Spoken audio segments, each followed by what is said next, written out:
Hey everyone, welcome back to this session. So previously we talked about how to build a credibility scoring function, given that maybe you asked a question to a chatbot and the chatbot made an API call to search some news online, and the credibility score function is then able to take the URL provided from the search results and the prompt that you use as input to then evaluate the credibility of this URL. So we talked a little bit about that last time. And this session, I want to start with that and want to make sure that we have a good understanding of deliverable number one, which actually is supposed to be due today. And I want to make sure that you guys have enough tools to make advancement and improvements to the current version of your deliverable number one, and to be able to iterate on this process in order to have a better performing function to submit for deliverable number two. So with that being said, let's turn our attention to the course repository. This is the main course repository. This is the URL on top left corner. And if you scroll down to the projects, you'll be able to see this link here that lists out the requirements for each project. There's a project one and project two, and right now we're talking about project one. So last submission, we talked about the first deliverable. So let's go to the deliverable deadline breakdown. The first deliverable asks for a function that basically returns something that has a score and maybe an explanation. So I gave a little bit of research guidance last time. Maybe you can Google online. You can certainly ask ChatGPT. You do whatever it is that makes life easier for you to grab the information from the internet. It probably boggles down to a couple of API calls so that you can put together a function to basically invoke the model and call on the model to test out the URL. So this obviously purpose is to avoid you having to cook up the model yourself. Hence the API call, hence the functionality of brainstorming using ChatGPT or Google, things like that. So that's the first deliverable. The next deliverable I want to dive into, which is essentially the rationale of your underlying algorithm. So we have a couple of building blocks that we put together that we use on the credibility score. Today, I want to be able to give you guys enough tools so we can implement on that, so we can improve and build upon what we have had from the first deliverable. So that's what we are, and that's why we're here today. Let's turn our attention to the first function, right? So this is the function that we talked about last time, right? So let's give a little bit of a review. Let's turn our attention to this notebook. This notebook lists out a basic function, rate URL validity, and then it takes a user query as an input argument and a URL as an input argument. And then it goes on and it tries to do a bunch of things, right? Step one, it scrapes the page, right? It reads what's inside of a web page based on this URL. And then step two here, it doesn't even do anything, right? It's just hard coded. It just literally just says it's 60, that's the domain trust, without having to do anything, right? So this is a placeholder. This is certainly something we're going to talk about today to implement on that, right? So this will obviously be something we have to improve. And then step three, make an API call. Step four, we have a check facts API call from Google. And then step five is bias detection. We make another API call to the model on text classification from Hugging Face. And then you get the idea, right? Step six is citation check, things like that, which is essentially another Google API call. So basically, we have a couple of building blocks, right? Here, right off the bat, I'm counting 6 steps, right? 6 steps before the final step to put together this final score. And then if you invoke this function in the end, let me take you to the result a little bit. If you invoke this function in the end, for example, when I say invoke, I meant that you have a prompt. You prompt maybe say something that you want, right? I have been on international flight, and can I come back home to hold my 1 month old newborn? And then the chatbot is going to try to answer your question based on some URL. For example, here the URL is this link that I'm looking at on my computer. It's actually from a particular blog, but it's actually talking about when is it safe to travel with a newborn. So right off the bat, even without running any Python code, you get the idea that maybe they're talking about similar content, maybe they're not, right? Even if the blog might be correct, there's a good amount of a chance that this is just not really talking about, or not even answering the question that I'm trying to ask. So right off the bat, you get that intuition, and that's the right intuition, right? That's precisely why we talked about this example. Then you call on this function, right? Rate URL validity, and then it gives you a bunch of scores, right? So these scores are loosely written. As you can see, somewhere here it's not even a complete thing, right? It's like the domain trust is even like hard coded, right? It's 60, right? You get the idea. Um, since it's hard coded, right? Every time I make an API call for this function, it's not really changing it, right? That's what I mean by hard coded. That's what I mean by placeholder. So today's goal is simple. We're going to pick up from here. We're going to, of course, give it a new function of domain trust, and then we want to improve upon what we have. And at the end of the day, we want to land on this particular requirement of output. And then I want to show you guys what I'm really looking for, what I'm expecting the kind of output to be for this submission, especially the next submission to be a valid submission. So let's talk about that, right? So we know that this domain trust is hard-coded, right? We know that's what we want to improve. And then also the formality, we also want to improve, right? What am I supposed to do here? Like, it's just a bunch of numbers, a final score.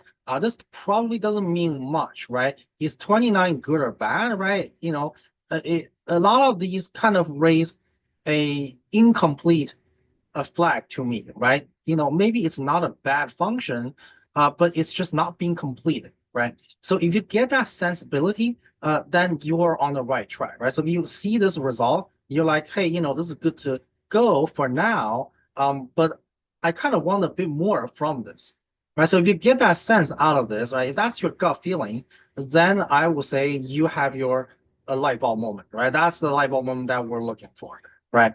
So with that being said, right, with all that in your mind, let's talk about how to improve upon that, right? So again, let's take us to our good friend ChatGPT, and then let me just show you the beginning of this. We talked about this last session, right?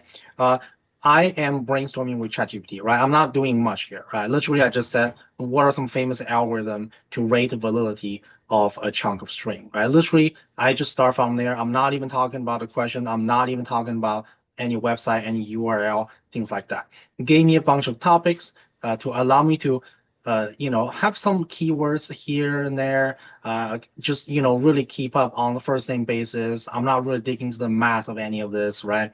I just kind of have like a highlight overview of what's potentially out there to help me understand, to help me grade or evaluate a chunk of string, right? So that's kind of like where we got things started, right? Again, all this is covered in last session. And then here I toss in a particular use case, right? The use case consists of a prompt, which we talked about, right? Holding 1 month old newborn, right? And then whatever use case that I'm talking about, right? We're in a chatbot environment. We have a Google search. And then here's a bunch of answer from the chatbot. And here's a URL. So literally after that, I just asked ChatGPT to give me an algorithm. And then we just literally pick it up from there, right? So ChatGPT is able to scour the internet, give us something that's kind of sound, although not perfect, but kind of sound, so that we can have a good enough a bar to start ourselves with, right? Like we're not starting from zero, right? We're starting from some sort of base point, so that we know that this can, at least something on the table so we can talk about, right?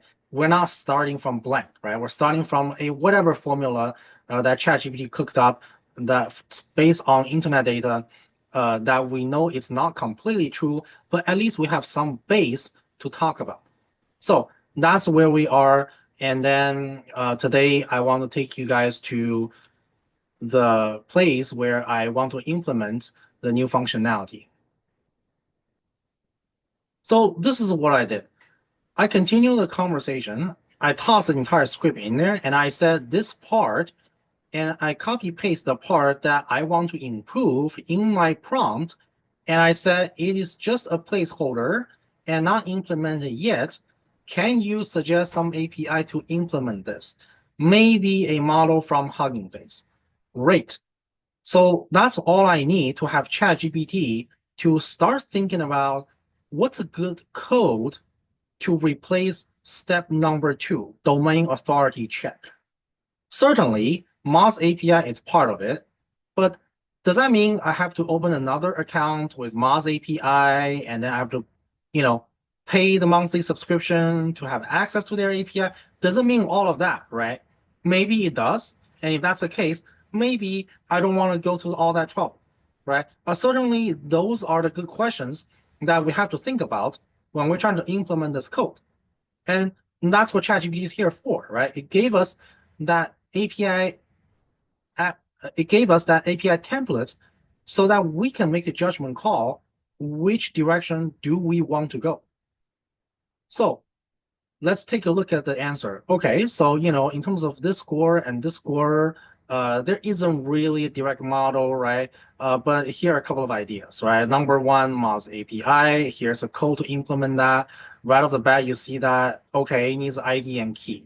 So what that basically means is you need an account with them. Maybe it's behind a paywall. Maybe you need to enter your credit card number, things like that, right? Same with this one. I believe alternative SEO, that's another API call that you can rate your domain rating. But of course, it's paid, right? That's the downside of this functionality, even though the code is here and the API is here. And then on top of that, obviously, you have Google search. But I think you need Google's API, right? But let's say I don't have a Google Cloud Access. Maybe I don't want to use this approach, right? So I'm coming up with different scenario to help you guys understand where to pick your battle, right? Where to pick your battle. You do not have to pay for everybody, right? That's not what we're here to do, right? We are here to try to come up with a solution that's beneficial for you, that is a good enough of a solution for you that's locally, that can be deployed and can immediately give you a ground up, right? Immediately give you a leg up on the business problem you're trying to solve. And of course, here we finally have Hugging Face. But it did say that, okay, domain authority is not really a thing, right? So it used a couple of other models. For example, here the recommended model is fake news detection. Okay, that's fine. At least we have something to talk about, right? Certainly, fake news detection is one good way to check whether the source is trustworthy. Certainly, you can argue, look, the pre-trained fake news detection model may or may not be as good as Google or whatever other API you want to call. That's okay, right? That's okay. That's a business discussion that you can certainly have with your stakeholder or with your boss or with your manager, right? You can say, hey, look, this API, you probably have to pay for it, but it might be a little bit more accurate, right? But this API down here from Hugging Face, it's probably free, right? Because having a Hugging Face token, it's certainly free, but then you have access to it right away, right? So those are good discussions to have. Those are good experience to collect, right? That's why we're here. So upon reading this, for the sake of a class session, right, for the sake of a demo in the classroom environment, I am going to pick the Hugging Face version so that I can show you guys that this model can be built and can be run locally without having to pay for anything, right? Because as an instructor, I don't want my students to go out there and pay for this and that, right? So in terms of this particular session, in terms of this particular example, I'm going to pick Hugging Face just as a test, right? I'm not saying this is the one you should be using all the time. I'm not saying this is the best one, period. I'm saying based on this particular example, we can use this and kind of get a base understanding of what this function look like. Okay, of course, if you go into production, if you go into other environment, you're working in a startup or you're working in a large corporation, things might get different, right? Maybe your boss said, hey, they don't want the model to be public, right? Fine, that's totally fine. We can have that conversation, but that's a separate conversation from this one that we're having right now. Okay, so Hugging Face API, how do you do that? Well, you call the pipeline, right? You call the pipeline, that's the task. The task is text classification, and then you have whatever model that you have, right? I actually run into a bug with this model, right? The reason is because if you check into this code, let's say you Google it, it turned out, right? If you click on the link, it says BERT Tiny Fine-Tune Fake News Detection, right? That's the name for this model card, right? I'm looking at the model card right now. The name is BERT Tiny Fine-Tune Fake News Detection. So this is the name I should be using if I want to use this model, right? So again, the name of a model need to be verified on the Hugging Face website, right? If you have a typo, right, BERT, right? If you have a typo here, say BERRT, right, or BER letter D or something else, then of course that's not going to work because that's not the name of the model, right? So if you look at the function, that's not the name of a model. So in other words, that's of course part that's not correct, right? Maybe sometime in the past, this person has published this model, but this model is not online right now, right? What's online right now is what I'm looking at, right? This is the URL, that's the link. It's BERT Tiny Fine-Tune Fake News Detection. Okay, so that's the name of a model. Obviously, when we copy this code into our Colab, when we're trying to run it, that of course need to be changed. So that gives you a score, great. Now you can probably have your final function, right? And then yada, yada, yada, it collects everything together, and then it kind of like give you like a comparison table, right? Here are 1, 2, 3, 4 methodologies that you can make an API call. Here's some pros and cons, right? Moz API, I believe, is industry standard. That's why it says here industry standard, but you gotta pay for it, right? Google Safe, I believe it's free, but you kind of need an API call. You kind of need their own API key. Hugging Face, you also need an API key. It's an NLP based, right? Things like that. Since I already have Hugging Face token, so I'm just gonna pick the last one as an example. So all I gotta do is I say, hey, yeah, implement this method and then update this function for me. Now, instead of returning this JSON file with a bunch of numbers, right? Let me show you what that looks like. In terms of returning that for a bunch of numbers, this is maybe not that clear, right? And then, going to our GitHub, we said that we want some sort of explanation, right? And then obviously this needs to be a starring system. So what I mean by that is this needs to be a couple of stars, right? So maybe we need to get some emojis in there, and the emojis need to match the number of score that the function identifies. So, little tricks here and there will make this function much more complete. Okay, so again, with all those things being said, now let's go to our ChatGPT. Let's see what do I want, right? So here I said, okay, I want a dictionary. Maybe there's a raw score to be whatever this return to be, and then on top of that, maybe I have a stars, right? And then in the stars, maybe it's another dictionary, and the dictionary has a numerical version, right? It's a score, it's integer. And it also has an icon. And an icon is a string that returns the star emoji. And the number of these emoji needs to match the score, right? Whatever score is, let's say it's 3. And then obviously you have 3 of these emojis, right?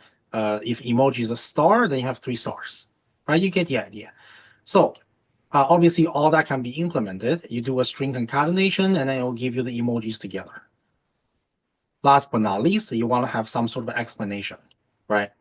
So the explanation need to be a string, obviously, because it's a sentence, and the sentence need to be in some sort of a human readable language, right? So that's going to be in natural language.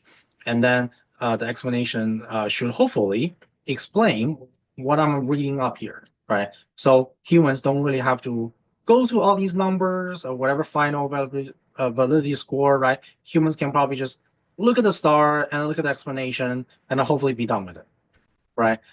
So that's the idea. So if that's the idea, let's just throw that in our prompt and have ChatGPT figure that out, right? So let's see what ChatGPT gave us. So it kind of understood what I'm asking. And then it says, oh, yeah, it needs to implement that, right? Use a couple of different models. Obviously, these are probably overkill. You don't need all of them, right? Moz API, Google Safe, these things you can probably just have them in your toolkit. You don't have to invoke these functionalities. Hugging Face is probably the only one that you need. And then after that, you just update the rate URL validity function. Boom, there you go. That's the function. So this is kind of like done, right? It's like written for you. Of course, we're going to go into Colab to verify this. But I want to do one more thing, right? The problem is now that we have this code ready, I actually want to turn into a class object so that it's production ready, right? What do I mean by that is you see that these things are kind of like loosely defined, right? Like, for example, this is just an if statement, and this domain trust doesn't even have a data type check, right? Like if it doesn't have a data type check, if this domain trust is like a string or something like that, then this code is going to break. Then instead of giving me these nice explanations, it's going to crash the code and it's just not going to function well, right? So when you're going production, those are things that you have to think about, right? Do we have something here to make sure that this function works? If it doesn't, can we allow it to fail gracefully without crashing our code? So that's what the class object request is for in the next prompt. And then this data type check is just one example, right? Like all these functions, maybe all these APIs, maybe some of these are blank, right? What if there's a non-type check, right? All those things you should probably consider when you go into production. So that's why I said, hey, rewrite it into a class object and then make it production ready with fail safe, right? Empty strings here and there, whatever. Let it fail gracefully. So let's take a look at the output. So now we have this nice formality, all these libraries imported. Here's a class object. And then we have a couple of init. And then, just as a reminder here, this model, fake news birth detector obviously need to be changed, right? Because we saw on the internet, on the Hugging Face website, that the name is changed. So I will say that need to be updated. Other than that, I think this code is pretty good to go. Let's just verify this a little bit, right? This is the web scraping function, fetch page content, get domain trust. I think we have a couple of candidates here. This is from Google. Down here is from Hugging Face. And then we have compute similarity. And then I think somewhere down here, maybe there's an API call, right? Yeah, SERP API. See, this is hard coded, right? Obviously, we need to update that when we go into the Colab environment, right? We need to update this to be a real key. Check bias should be okay. Get star rating is to basically implement how many stars. If you have 3 stars, obviously this emoji need to be reproduced 3 times, something like that, right? So you get this nice starring system, and then obviously generate explanations. Great. So I think everything should be good to go. Here is a nice JSON file, right, or a dictionary object that pretty much pack everything together: stars, icons, explanation. So that's awesome. So now we just need to test it out. So literally I have a prompt here and I have a URL here. Now the goal is simple, right? We just test the prompt and the URL against that class object. So the way you do that is you instantiate a class object. You can pretty much just call a validator. And then the user prompt and URL, you can then throw that in there as input argument inside of this method of that class object. And then whatever output it is, you just dump it out in a JSON file. So with that being said, I think we can go into our environment in Colab and test out this function. So here I am in our Colab environment. This is a credibility score version 2, V2, right? Number one is API key. Obviously, that's required. After that, we have this URL validator class object. So I actually implement here to instantiate or init. So I actually implement here to init this class object using a serve API key, which is why I added this line of code here, so that I can make this soft-coded. Everybody can, any other user in my team can kind of invoke it using their own API key. And then after the API key, I have to init the model, right? So these models are initiated, right? Whatever model that I'm grabbing from Hugging Face. Maybe a sentence transformer, maybe it's text classification on fake news detection, or maybe it's a sentiment analysis from the Twitter data. These are all public model, right? Model cards are all online. The model artifacts are all online. I'm using these packages to download the model artifact, and I can call these model, I can invoke these model, I can run inference locally. So that's what these inits are about. So once these are initiated inside of this class object, these are good things to feel free to grab, right? So that's why I'm initiating this here. Okay, so fetch page content, we talked about that before. Get domain trust, we talked about that before. Here, we actually have this function implemented called get domain trust Hugging Face, right? We talked about this before. This is a new implementation on top of the 60 that's originally being hard-coded, but this is from Hugging Face, and we talked about pros and cons. If you want to call Moz API or Google SEO API, that's all up to you. You can get more functions in here, and then this get domain trust method will pretty much compile everything and calculate the average score for us. So this hopefully make this pipeline a little bit more robust, and then you can just literally just keep appending scores. If you don't like this function, you can implement a new function, or you can just keep appending the scores. Okay, and that will be able to give you a template to get more and more features into this get domain trust function. So with that being said, we can continue from here. Similarity score, check facts. These are functions that we have had before that I think it's pretty much being documented from last session. Google Scholar, we talked about that before. Detect bias, right? Talked about that before. And then in the end, get star rating. And then whatever explanation that we need to have. Done. Okay, so with that being said, certainly I mentioned the type check here. Of course, you can implement that. Since this is in a class object, I don't think this is a huge problem here. I think upstream in the code, we already fact checked this. So I think we're good to go. End of the day is just to invoke all these methods, right? So we have a main function here called rate URL validity. In the sense that we're going to call all these methods, right? These are helper methods that we defined above. And then in the end, we're going to come up with a final score. And then we want to return things however we want, right? With a raw score, so you can fact check if you want to, with a starring system, so you can return something that's human readable. Of course, explanation that's in natural language.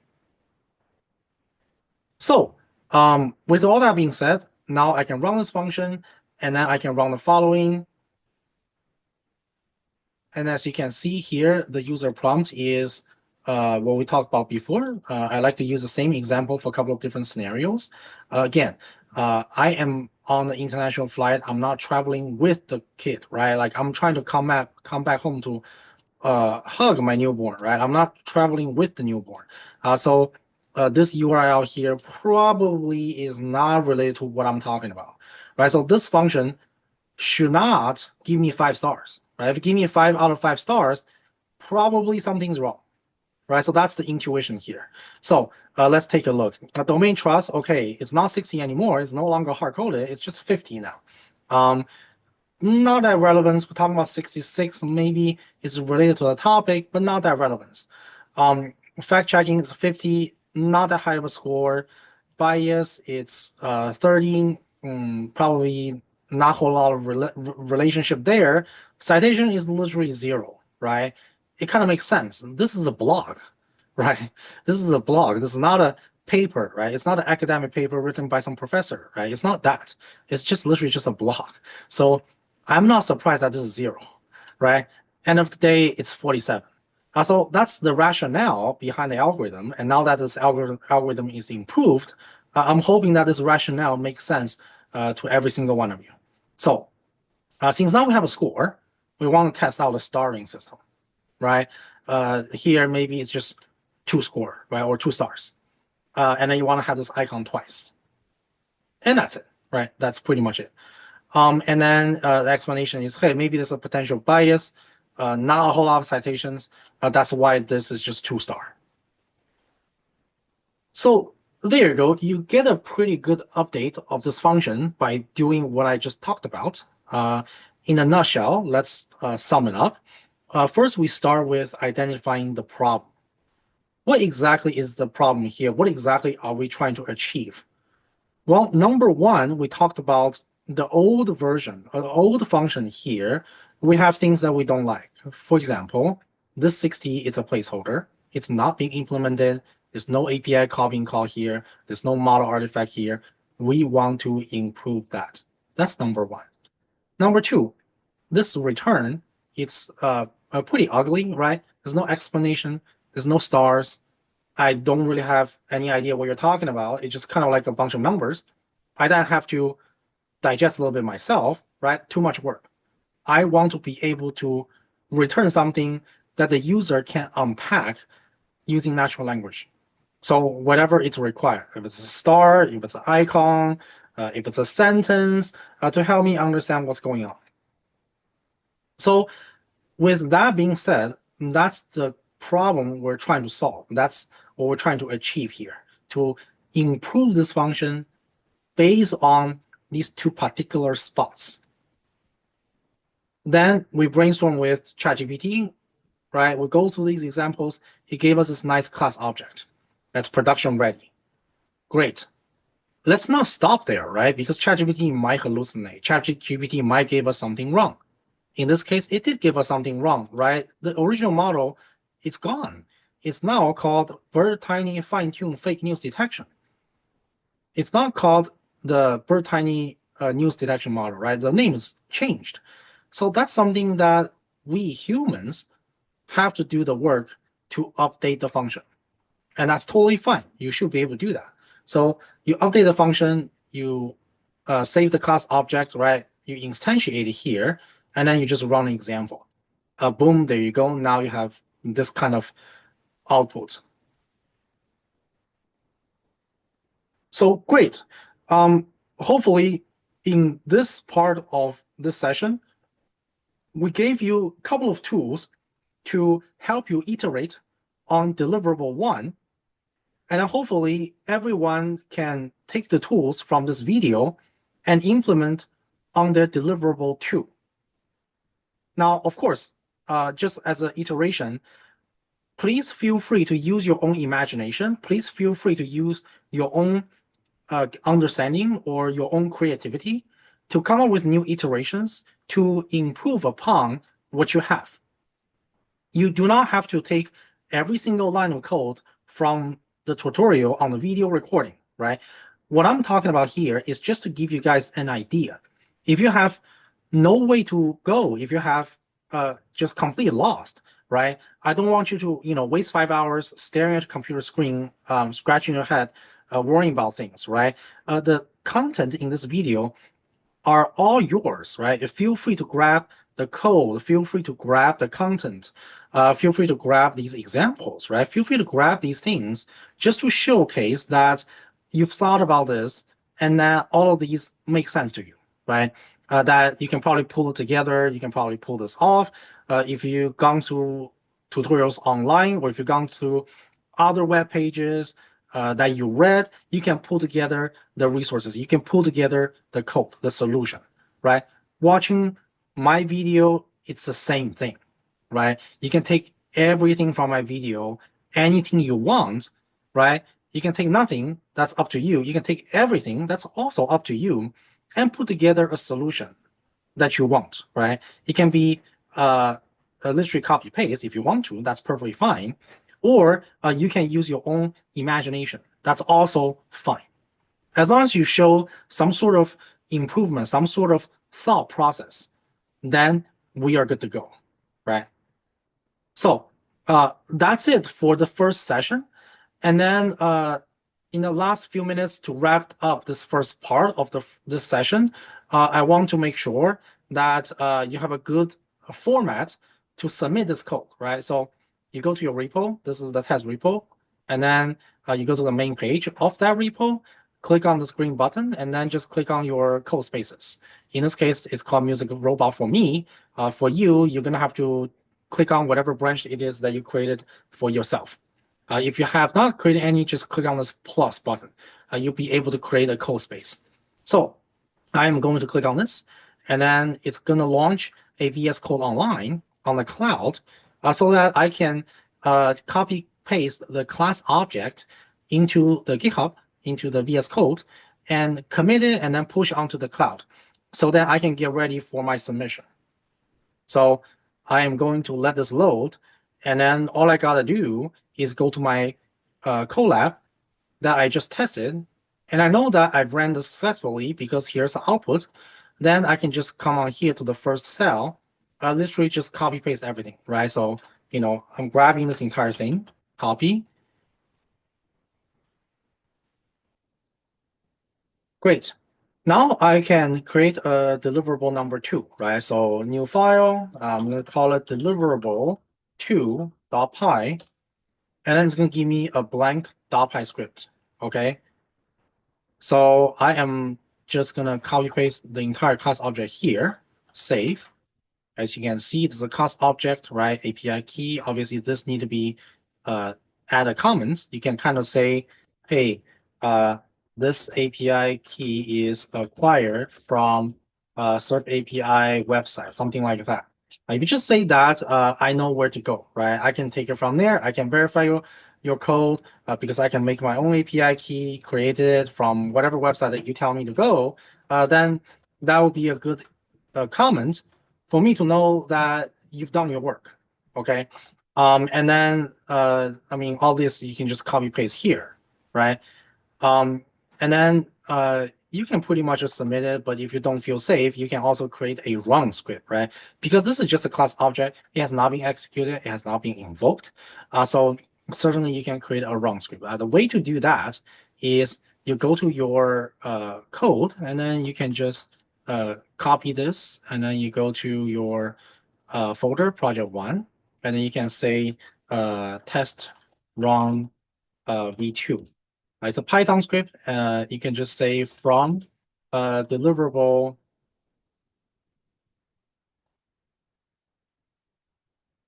to import star, and then you can just put a code here, and then you should be good to go.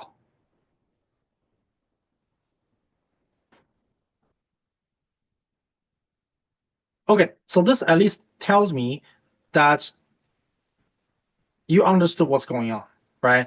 You have a function here, and then you instantiate it, and then you made an API call, okay? Last but not least, you can just commit this. So let's do git status. You should be able to see a couple of changes, right? These are Python script that we just created. Great. Now let's commit this. So we're gonna say git add space dot. That means add everything. Git commit. And now you can say this is for deliverable 2. And then now you say git push. And boom, you're done. Okay. Now you go to your repo, you refresh, and then you can go into your project folder. You see that this comment is created just now. And that makes sense because I literally just run this demo on my screen like a second ago. So that makes sense. Go into project 1, and you can see your code here, right? And all you gotta do is take this URL from top, right? Just literally just copy it. And then you can go to your project submission, which is presented here in this link, right? This link here, this submission, click on that. And then you just need to scroll down. You see this GitHub URL. that is where you have to put in the link for your second deliverable. It can be in the same folder. It can be a different Python script. It can be whatever structure that you like. You just have to be clear, right? You just have to be clear. I can enter the link in there, and that makes sense, right? Because I can then click on this link, and immediately what I will see is this directory, and then you're all set, right? If you really want to be even clearer than that, which of course I encourage you to do, you can actually create a README file inside of this project one folder. So you can say readme.md, and then you can say this is readme. You can say this is the folder for project one. Please see deliverable one.py as the first deliverable. Please see deliverable two.py as the second deliverable.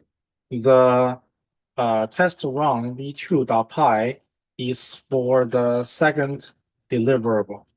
And then you're all set, right? Just make it clear. It doesn't have to be something complicated. Just make it clear. What's the script, right? What is it? What exactly are you submitting? Where should I be reading? As long as you make it clear, that's fine. I'm not looking for a long answer here. Again, same thing. Git add, git commit. This is a README file added for project one, and then git push. Then you're all set, right? Then when you refresh it, you see that the README file is created. You click in there, and that is pretty clear what's going on. You can then even grab this, and then you can just drop it here. Then I know where to go, right? I know where to go from here. I can look at your code. Everything should be pretty clear. Then I will say, if you can do that, then you have a pretty good submission. Also, just FYI, this is open source, right? This link is also open source, right? I can take this link, go to incognito, and I have access to everything here. So I just want to give a reminder that this is online. It's one of the class material, of course, right? It's created in the demo as a video, but this link is also live, right? So don't be afraid or hesitate to use this, right? If you click in deliverable 2, everything is here. So the code is here. No one's hiding anything, right? Everything's online. Literally, you can copy paste this, right? You can implement this however you want, right? So everything is live. You don't have to type out every single word, right? I got students freak out on this, right? Do I have to type out every single word? No, you don't have to do that. Everything is live. Everything's online. Okay, so you just need to know how to use it, right? That's the whole point. Like I think if you want, you can probably get away with this entire submission without typing in the Python code, right? Because the code is here. So you just need to know how to use it, right? So that's this part. Let's give a wrap of this part. The next part coming back, I'm going to talk a little bit about Streamlit application. I think some of you already know, but that's okay. If you already know, then great. You can skip that video. If you don't know, if this is your first time, I want to show you guys a couple of cool tricks to bring the function online. So bring the function up and live so that other people can use it.